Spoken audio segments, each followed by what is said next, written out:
What's up, y'all? I'm back with another reaction video, man. Today I'm gonna be reacting to Mr. FOAMER SIMPSON, showing off his top 5 Jordan 1s. Also, man, y'all go check out my second channel called Kobe's Masterpiece. I'm gonna be leaving the link in the description. Y'all gonna check that out if you're interested in artwork. And yeah, man, let's get into it.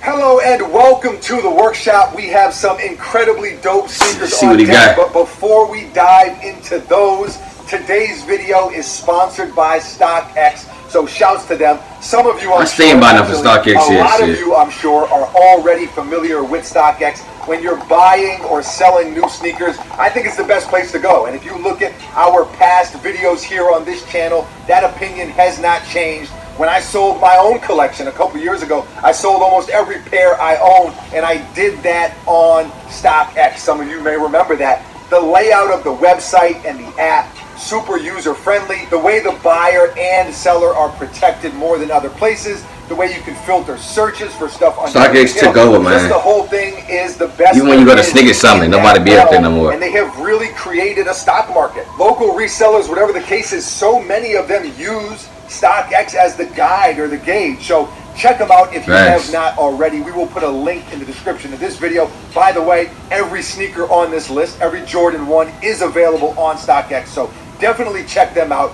And with that said, I'm excited about this. I really am. We actually did a different version of this same video a while back. Some of you may remember it was the best Jordan 1s in my collection, the top 5 Jordan 1s that I own.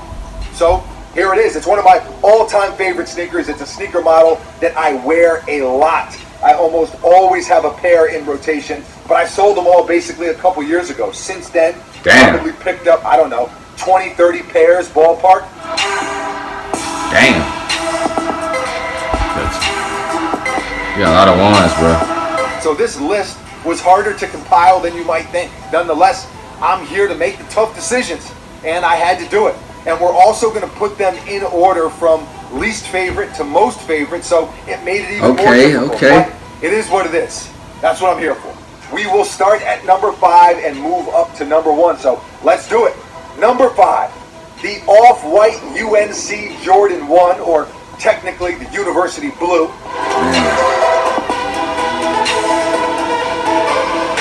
I do like the original Chicago off-white pair better, but alas, I don't like the off-white I do not currently own that pair. This pair has really grown on me though, and I just love what Virgil did with the Jordan 1 in general, and really wanted to have a piece of that. These are like art to me, which is why it's actually the only pair on this list that has not already been worn. I gotta go with the OGs, man. Number 4, the LA to Chicago Nike SB Air Jordan 1. I never seen those in person, so I don't know. Those are not my top 5 though. I love these.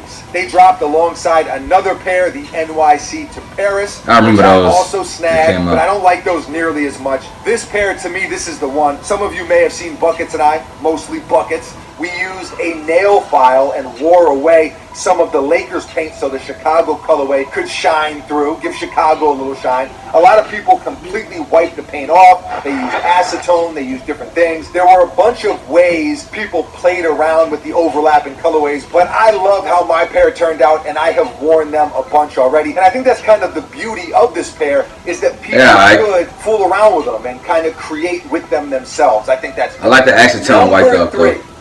The Travis Scott Air Jordan 1. A lot of people like those, man. I haven't seen those in person yet, though. I don't know how I feel about these. Fire emojis without question. This was a pair that I had to pay a pretty penny for, but well worth it in my opinion. I wear them all the time. I love the colorway. I love the details. I love the quality on the materials they use. It's just a damn good sneaker, and they executed it perfectly. Number 2. The Union LA Storm Blue Jordan 1. I thought he would say the bread ones. I have not worn these as much as my brother has, but it's still a shoe that I really, really like. I need a black toe pair in my life, plain and simple, but this is the colorway I liked more out of the two. I love what Union did with them. Never seen those before. How they executed it, how they teased the collab at the Damn, he beat those up. The whole thing was and is dope. Number 1, and the only shoe that remains from the previous list that I mentioned, the Air Jordan 1 Bread. Okay, I knew he was gonna say the bread. I was like, what? Yeah, of course course, everybody gonna see the black Reds, and red, man. whatever you want to call it. The classic, the top dog always for me. This is the top 5 sneaker of all time, any way you slice it. The black and red Jordan 1, it's iconic on a different level. No matter how cool a collab is or how nifty the details or the materials, they cannot mess with these. I've worn these, my brother's worn them, I've worn them some more. These things have seen life. In the words of Drake, more life, more miles, and one day these will be hanging in the rafters down here at the workshop. Long live the Jordan 1. These are forever my favorite Jordan 1, and as long as I own a pair, they will be number 1 on the Jordan 1 list for me. And there you have it, the top 5 Jordan 1 sneakers in my collection. Okay. The very best 5 pairs different, that though. I own personally. Thought he was gonna say the Royals, but I mean, As I mentioned, I love the Jordan 1 in general, and I don't see that changing anytime soon. Leave a comment. hey man, yeah, his joint, his little top 5 was different. A lot of people put, like I said, I knew he was gonna put Bread Ones number 1. A lot of people gonna put the Royal Ones in there too. So I'm surprised he didn't put the Royals in there. But I mean, yeah, man. I mean, it's different though. I like the acetone white with the Lakers Jordan Ones. Those go for a lot of money. So, but yeah, man. Let me know what y'all want to see next time. I'm out.